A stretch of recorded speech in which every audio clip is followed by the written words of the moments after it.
I can see Andre. Is the screen sharing working? I hope so. Let's try. I'm embarrassed to say that I barely use Zoom. I know this is shocking. Yes. Let's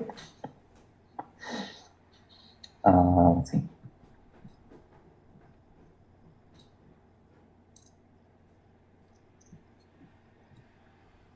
Okay. Yeah. Seems still to work, even with limited experience. Okay, so it's a pleasure to introduce Andre. I have to say, I think he doesn't really need a lot of introduction. But yeah, he is the senior director of AI at Tesla, and he basically supervises and leads the team responsible for all the neural networks in the autopilot. With this, it's a pleasure to have you here, and I'm really looking forward to your talk. Yeah, great. Thank you for the introduction. And I'm very happy that I was able to display some impressive zero-shot learning on Zoom. Okay. Yeah, so I'm very excited to be here. Thank you for the introduction. I would like to talk a bit more about what Tesla has been up to over the last few months. So first to start, I guess we are here at the CVPR workshop on autonomous driving. So I think I'm preaching to the choir a little bit, but I'd like to start with some slides on like why we're doing all of this. And I think, unfortunately, we're kind of like in a bad shape when it comes to transportation in society. And basically the issue is that we have these metallic objects traveling incredibly quickly and with very high kinetic energy. And we are putting meat in the control loop into the system. And so this is quite undesirable. And really fundamentally what it comes down to is people are not very good at driving. They get into a lot of trouble and accidents. They don't want to drive. And also, in terms of economics, we are involving people in transportation. And of course, we'd like to automate transportation and really reap the benefits of that automation in society. So we all, I think, are on the same page that it should be possible to replace the meat computer with a silicon computer and get a lot of benefits out of it in terms of safety and convenience and economics. So in particular, silicon computers have significantly lower latencies. They have 360-degree situational awareness. They are fully attentive and never check their Instagram, and alleviate all of the issues that I presented. And so I think this is not super shocking, and a lot of people have been kind of really looking forward to this kind of a feature. This is a frame from iRobot, a really good movie if you haven't seen it. And here, Will Smith is about to drive a car manually. And this other person here is shocked that this is going to happen. This is ridiculous. Like, why would you actually have a human driving cars? And so I think this is not very far from truth. And this movie is taking place in 2035. So I think by then, I actually think this is a pretty prescient prediction. So what I think is kind of unique about Tesla and in our approach to autonomy is that we take a very incremental approach towards this problem. So in particular, we already have customers with the Autopilot package, and we have millions of cars, and the Autopilot software is always running and providing active safety features, and of course, the Autopilot functionality. So we provide additional safety and convenience to our customers today, and also the team is working on full self-driving ability.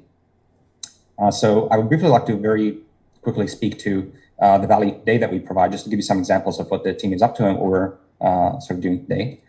So here's an automatic emergency braking scenario. So the driver here is proceeding through an intersection, and you can see trouble coming here.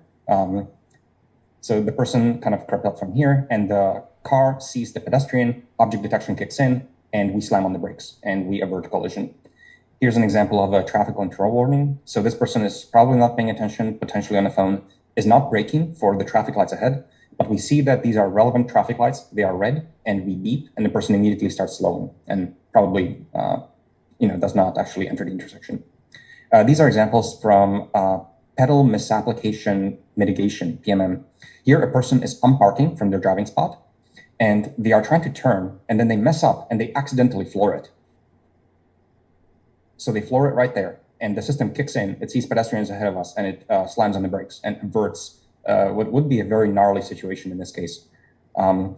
Here's another last scenario I can show briefly. So this person is trying to park, and they turn to the right here, and they intend to press the brake, but they actually floor it. And the system, again, sees that there's no driving path forward and actually slams on the brakes and averts. In this case, this person is not going to be swimming in this river imminently. So these are some examples of the value that we are providing today in this incremental autonomy fashion. But of course, the team is actually...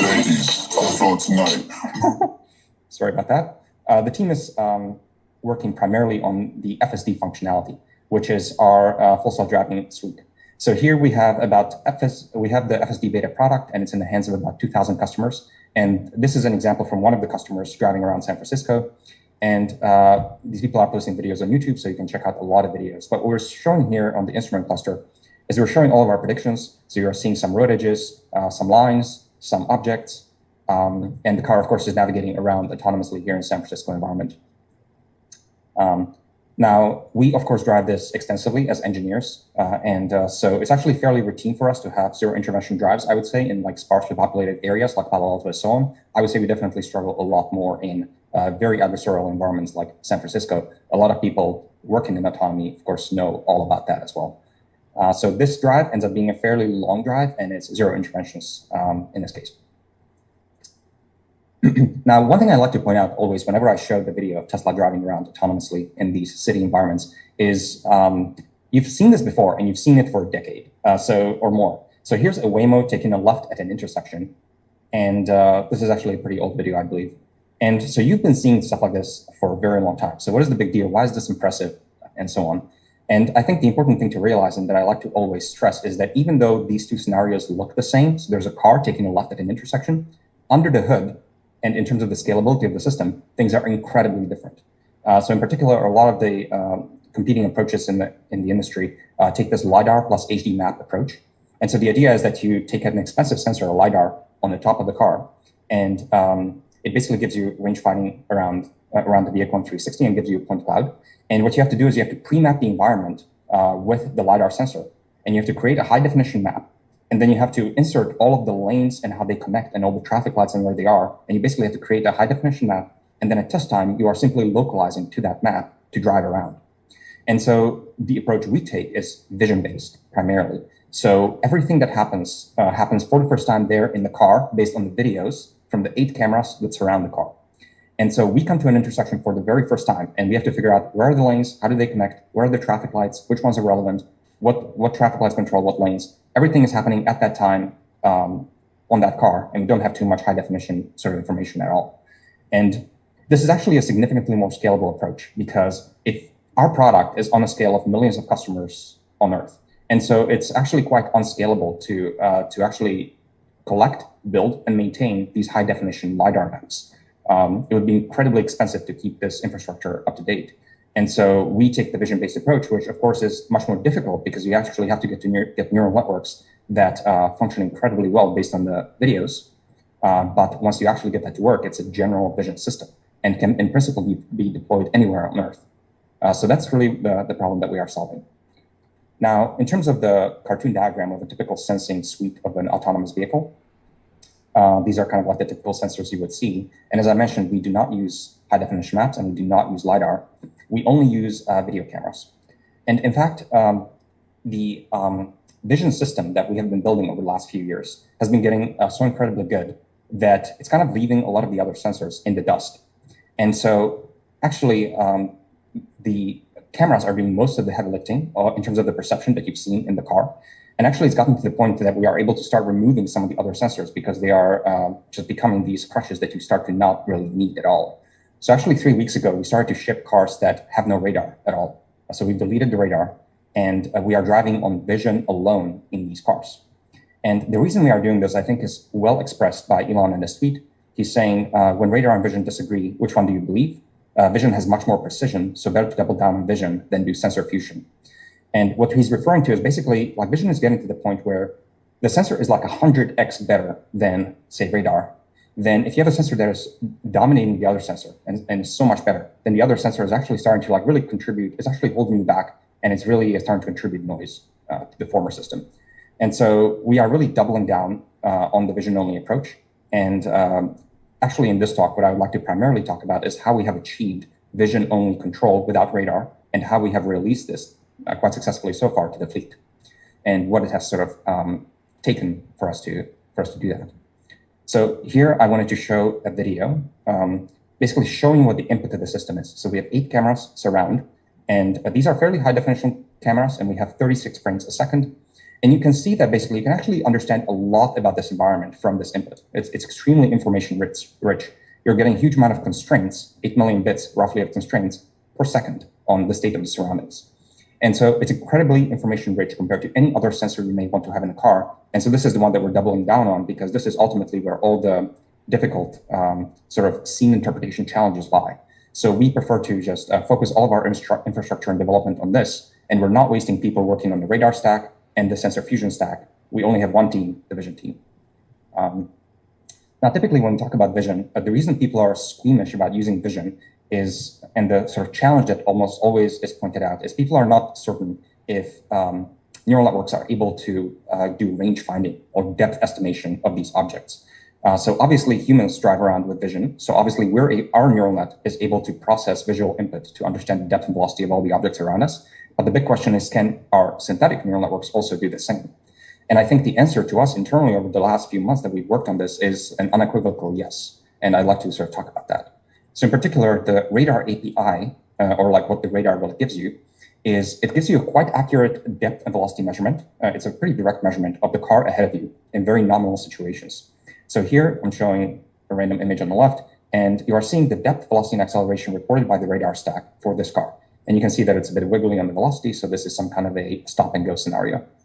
Now, when radar has a good lock on the car in front of you, it's given incredibly good depth and velocity. But the problem with radar is, like, once in a while, at random, it will give you a dumb measurement, and you will not know when that is. And so it's incredibly hard to fuse with vision in our experience. So it might suddenly see a spurious stationary object because of a manhole or because of a bridge, or crossing objects are not very well tracked, or oncoming objects are not very well tracked. And it ends up contributing noise. I'll go into more detail in a bit. But for our purposes, what we want to do right now is we want to match the quality of these predictions using vision alone. So the question is, how can you get a neural net to predict depth, velocity, acceleration directly and do it with a very high fidelity, matching that of radar? So the approach we're going to take, of course, is we're going to treat this as a supervised learning problem, and we need a massive data set of depth, velocity, acceleration on a lot of cars, and we're going to train a large enough neural network and do a very good job at that. That's the standard vanilla approach, and that actually works really well if you do it properly. So here's what it took. So the first component that you need is an incredibly good data set.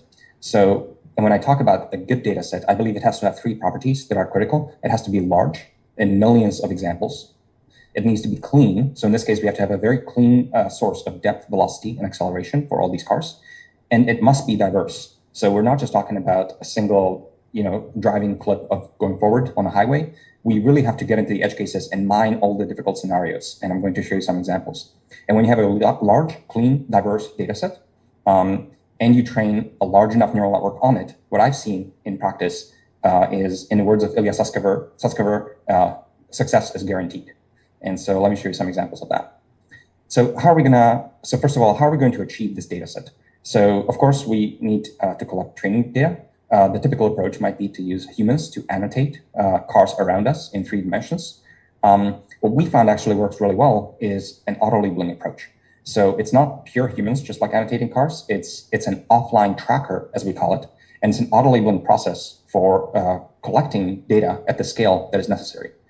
So we need, again, millions of hard examples. So this is where the scale comes from, is that it's not labeled purely by humans, although humans are involved. It's labeled automatically. So here's an example of some automatic labels we were able to derive for cars on the highway. And the way you do this is, because you are offline and you are trying to just annotate a clip, you have a large number of benefits that you don't typically have if you're at test time under strict latency requirements in the car. So you can take your time to fully figure out exactly all the objects and where they are. You can use neural networks that are extremely heavy, that are not deployable for various reasons. You can use benefit of hindsight because you know the future, not just the past. You can use all kinds of expensive offline optimization and tracking techniques. You can use extra sensors. In this case, for example, actually radar was one of the sensors that we used for the auto labeling. But there's actually a massive difference between using radar at test time and using it in the offline tracker. And that is that at test time, a radar can just report a stationary track immediately in front of you, and you have 20 milliseconds to decide if you're going to brake or not. If you're offline, you have the benefit of hindsight. And so you can do a much better job of calmly fusing if you really want to. And so there is a massive difference there. And in addition, you can, of course, involve humans, and they can do cleaning, verification, editing, and so on.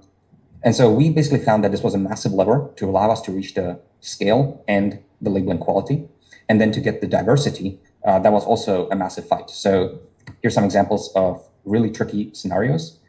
So here, there's some, I don't actually know exactly what this is, but basically this car drops a bunch of debris on us, and we maintain a consistent track for the label. And of course, if you have millions of labels like this, the neural net, if it's a powerful enough neural net, will actually end up learning to persist these tracks in these kinds of scenarios.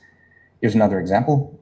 There's a car in front of us, and I actually am not 100% sure what happens in this case, but as you'll see, there's some kind of a dust cloud that develops here and briefly occludes the car. But in the auto-labeling tool, we are able to persist this track because we saw it before and we saw it after, so we can actually stitch it up and use it as a training set for the neural net. Here's one more example of an adversarial scenario from heavy snow. Again, we can auto-label this fine and create a large collection of examples. Now, as we were working on this over a duration of, I want to say, of roughly 4 months of really just focusing a lot of the team on this problem of achieving really good depth, velocity, and acceleration, we've ended up developing 221 triggers manually that we were using to source data from our customer fleet. And this is just an example, some examples of the 221 triggers that were used to collect all of these diverse scenarios. So for example, we have shadow mode, where we deploy a neural network that is pretty good at predicting depth and velocity. And what we do is we run it silently in the cars of our customers, but it's not actually connected to control. What's driving is the legacy stack. But we're basically running the new measurements of depth and velocity, and we're, for example, looking at whether or not they agree or disagree with the legacy stack or with the radar. We're looking for other sources of jank, like, for example, if there's bounding box jitter, detection jitter, the main and the narrow camera disagree. We predict that there's a harshly decelerating object, but the person seems to not mind. All kinds of disagreements between different neural network signals. And there's a long list here. It took us a while to actually perfect these triggers, and all of them are iteration, and you're looking at what's coming back, you're tuning your trigger, and you're sourcing data from all these scenarios. So basically, over the last 4 months, we've done quite extensive data engine, and we've ended up doing 7 shadow modes and 7 loops around this data engine here, where on the top right is where you begin. You have some seed data set. You train your neural network on your data set, and you deploy the neural network in the customer cars in shadow mode. And the network is silently making predictions. And then you have to have some mechanisms for sourcing inaccuracies of the neural net. So you're just looking at its predictions. And then you're using one of these triggers, like I described. You're getting these scenarios where the network is probably misbehaving. Some of those clips end up going to unit tests to make sure that we, even if we're failing right now, we make sure we pass later. And in addition, those examples are being auto-labeled and incorporated into a training set. And then as a asynchronous process, we're also always data cleaning the current training set. And so we spin this loop over and over again until the network basically becomes incredibly good. So in total, we've done 7 rounds of shadow mode for this release. We've accumulated 1 million extremely hard, diverse clips. And these are videos. So these are, you should roughly think about, say, 10-second clips, 36 FPS, something like that. In total, we have about 6 billion objects labeled cleanly for depth and velocity. And this takes up roughly 1.5 petabytes of storage. So that gives us a really good data set. Of course, that by itself does not suffice. So we have an incredibly good AI team that is designing the neural network architecture. There's basically the layout of the synthetic visual cortex in order to efficiently process this information. So our architecture roughly looks like this. We have these images coming from multiple cameras on the top. All of them are processed by an image extractor, like a backbone, like think ResNet kind of style. Then there's a multicam fusion that fuses the information from all the 8 views. And this is a kind of a transformer that we use to fuse this information. And then we fuse information first across all the cameras and then across all of time. And that is also done either by a transformer, by a recurrent neural network, or just by 3-dimensional convolutions. We've experimented with a lot of kind of fusion strategies here to get this to work really well. And then what we have afterwards, after the fusion is done, is we have this branching structure that doesn't just consist of heads, but actually we've expanded this over the last year or so, where you now have heads that branch into trunks that branch into terminals. So there's a lot of branching structure.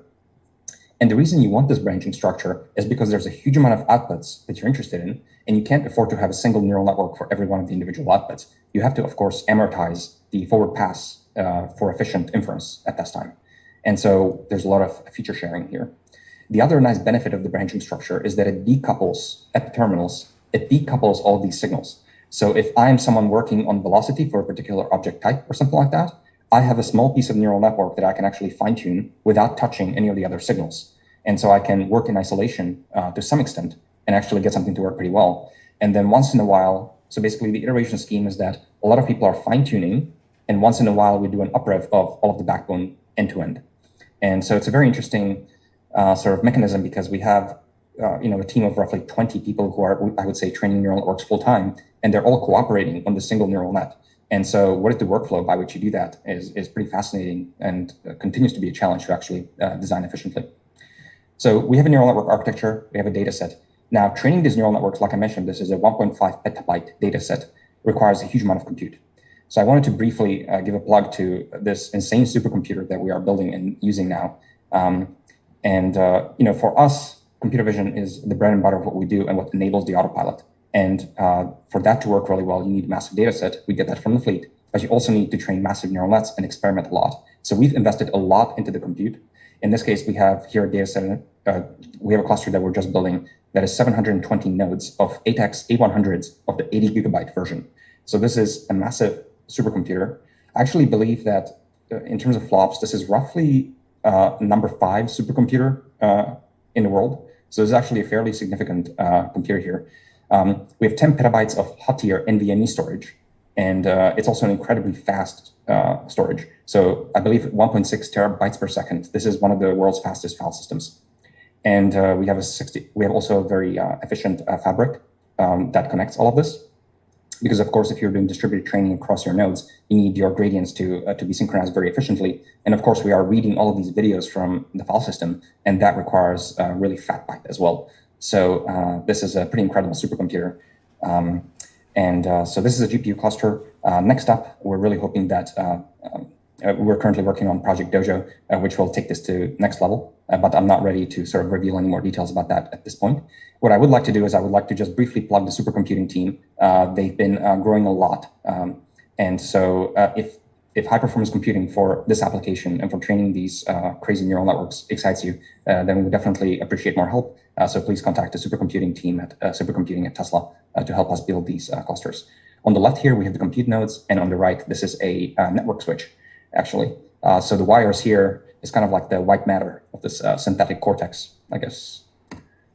The other thing I wanted to briefly talk about is I wanted to also mention briefly that this effort basically is incredibly vertically integrated in the AI team. So as I showed you, we own the vehicle and the sensing, and we source our own data, and we annotate our own data, and we train in our on-prem cluster, and then we deploy all of the neural networks that we train on our in-house developed chip. So we have the FSD computer here that has 2 SoCs, FSD chips here, and they have our own custom NPU neural processing unit here at roughly 36 TOPS each. And so these chips are specifically designed for the neural networks that we want to run for FSD applications. And so everything is very vertically integrated in the team. And I think that's pretty incredible because you get to really co-design and engineer at all the layers of that stack. And there's no third party that is holding you back. You're fully in charge of your own destiny, which I think is incredibly unique and very exciting. And then we have a deployment pipeline here where we take these neural networks and we do a lot of typical graph optimization, fusion, quantization, threshold calibration, and so on, and deploy it on our chip. And and this is in the customer's cars, and these neural networks run there. So now what I'd like to show is, I first would like to show some qualitative examples of some of our results in terms of the depth and velocity predictions that we were able to achieve by putting all of these pieces together and training these networks at scale.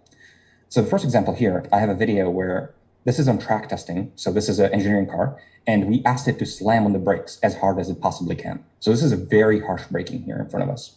Even though it doesn't look like that in the video, this is very harsh braking. So what you can see on the right here is you can see the outputs from the legacy stack, which had radar vision fusion, and from the new stack, which is vision alone in blue. So in the orange legacy stack, you can actually see these track drops here when the car was braking really harshly. And basically the issue is that the braking was so harsh that the radar stack that we have actually ended up not associating the car and dropping the track and then reinitializing it all the time. And so it's as if the vehicle disappeared and reappeared like 6 times during the period of this braking. And so this created a bunch of artifacts here, but we see that the new stack in blue is actually not subject to this behavior at all. It just gives a clean signal. In fact, here, there's no smoothing, I believe, on the blue signal here. This is the raw depth and velocity that comes out from the neural net, the final neural net that we released with about 3 weeks ago. And you can see that it's fairly smooth here. And of course, you could go into the radar stack and you could adjust the hyperparameters of the tracker, like why is it dropping tracks and so on. But then you are spending engineering efforts and focus on a stack that is like not really barking up the right tree. And so it's better to, again, just focus on the vision and make it work really well. And we see that it is much more robust when you train it at scale than something like this. Here's another example, fairly infamous example of slowdowns when there are cars going below a bridge. The issue here, again, is that the radar does not have too much vertical resolution. So radar reports a stationary object in front of you. It's as if like the radar doesn't know that there's like a stationary car in front of you or if it's the bridge above. It cannot differentiate those two. So radar thinks that there might be something stationary in front, and it's just like looking for something in vision to tell it that it might be correct. And then we create a stationary target and brake. And so in this case, in the legacy vision predictions, which were already producing depth and velocity, but because we were using radar, the vision inaccuracies were being masked because your bar is only at radar association. Your bar is not at actual driving. And so the depth and velocity were not held up to a high enough bar. And so basically what happens is vision reports for a few frames, reports a slightly too negative velocity for the car. And then it associates to the stationary object. And the stack is like, oh, that must be the stationary thing. And then you brake. And so this, of course, is much cleaner. And you see that the new stack does not see this at all. And there's no slowdowns in this case. Because we just get the correct depth and velocity, and vision obviously has the vertical resolution to differentiate a bridge from a car and whether or not the car is slowing or not. So again, you could go into the radar stack or the sensor fusion stack, and if you have an improved depth and velocity, you could change the fusion strategy. But again, you're just kind of like doing dead work. Like this signal is so good by itself. Why would you do that? So in this setting now, we've improved the situation quite a lot. Here's another last example. We have a stationary approach. Again, this is in track testing environment. This is an example of a test that we would run. And we are just approaching this vehicle and hoping to stop. What you see in orange in the legacy stack is that it actually takes us quite a bit of time for us to start slowing. And basically what's happening here is that the radar is very trigger happy and it sees all these false stationary objects everywhere. Like everything that like sticks out is a stationary target. And radar by itself doesn't know what actually is a stationary car and what isn't. So it's waiting for vision to associate with it. And vision, if it's not held up to a high enough bar, is noisy and contributes sort of error. And the sensor fusion stack just kind of like picks it up too late. And so again, you could fix all that, even though it's a very gross system with a lot of if statements and so on, because the sensor fusion is complicated because the error modes for vision and radar are quite different. But here, when we just work with vision alone and we take out the radar, vision recognizes this object very early, gives the correct depth and velocity, and there's no issues. So we actually get an initial slowdown much earlier. And we've really like simplified the stack a lot and as well. So just speaking very briefly to the release and validation, we've extensively validated this before we, of course, ship this to customers. Just some example numbers for the validation itself. We've handpicked about 6,000 clips in about 70 categories of scenarios, like harsh braking, crossing vehicles, different vehicle types, environments, and so on. And we run these tests on all the commits of the build, and we run them also every day periodically as we were trying to drive up the performance on these clips. We also use simulation extensively for validation. We've also used simulation for training, although I haven't gone into that, but we've had some successes there. But we use it primarily for validation at this stage. And that's, again, like diversity of scenarios, trying to make sure that the stack is performing correctly. We've done a lot of track testing, and I've shown you some examples of that.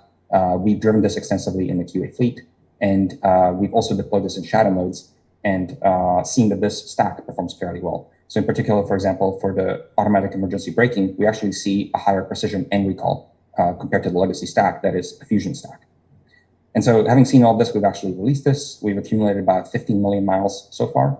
And 1.7 million of those have been on autopilot. And so far, there have been no crashes. Now, of course, we're running at massive scale here. And so we do expect some crashes at some point. The legacy stack has a crash roughly every 5 million miles or so, I believe. And so we do expect some incidents at some point. But the improvements for the vision stack are not sort of stopping. So I think we're very confident that we're barking up the right tree here and that we can actually get this to work really incredibly well. I also wanted to briefly give a shout out to auto labeling as an incredibly powerful method for sourcing training data. So we're applying auto labeling to all of the FSD tasks, not just to depth and velocity of the car in front of us. Here's an auto labeler for pedestrians. And you can see that the tracks are very smooth. And this is, again, a completely offline process that we are applying not just to objects, but also to a lot of static environments. So this is some example of a 3D reconstruction. So here we see a clip, and this is a vision-only estimate of the depths of all the points.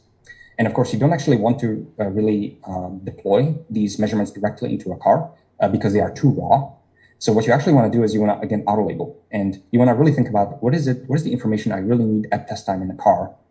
And what is like as close as possible to action, right? So you want to do all this work at training time, figure out exactly what happened in the clip, reconstruct the entire environment, and then you want to actually like post-process the curb at training time. So you want to do as much at training time and labeling time as possible. And then you want to figure out what are the tasks I really need at test time. And that's the thing that happens in the car, subject to very strict latency requirements. You want to do as little post-processing there as possible. So we see that this is a very powerful lever on creating data sets. So in summary, what I try to argue and give you a sense of is vision alone is actually, is our finding that this is perfectly capable of depth sensing. It is an incredibly rich sensor in terms of bandwidth of information. And doing this and matching radar performance and depth and velocity is incredibly hard. I believe it requires the fleet because the data set that we were able to achieve was critical in all these performance improvements.